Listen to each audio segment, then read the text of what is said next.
Yang jadi sorotan hari ini, saudara, teka-teki kematian Brigadir Esko Faskareli menemukan titik terang. Setelah hampir 1 bulan Brigadir Esko ditemukan tewas, polisi menetapkan sang istri sebagai tersangka.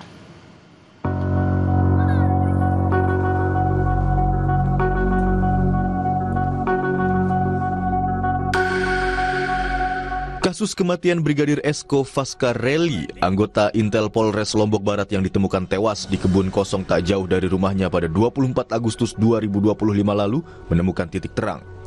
Setelah hampir sebulan berlalu, polisi akhirnya menetapkan 1 orang tersangka yang tak lain adalah istri dari korban. Melalui pesan singkat kepada Kompas.com, Kabid Humas Polda Nusa Tenggara Barat, Kombes Muhammad Khalid bilang, dari hasil gelar perkara, istri korban yang juga seorang polisi, Bribtu Rizka Sintiani, ditetapkan sebagai tersangka. Muhammad Khalid menyatakan, ya, hasil gelar perkara penyidik menetapkan istrinya menjadi tersangka. Namun, motif pembunuh tersebut masih belum diungkap.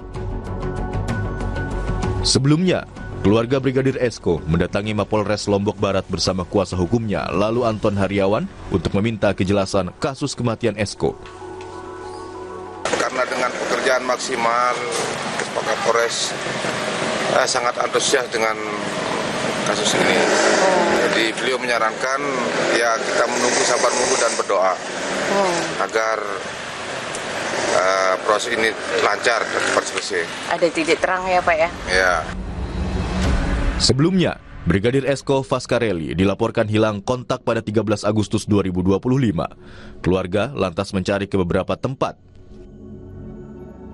Brigadir Esko akhirnya ditemukan dalam kondisi tak bernyawa di perkebunan warga yang berjarak 50 meter dari rumahnya di Dusun Nyiur Lembang, Lombok Barat, Minggu 24 Agustus.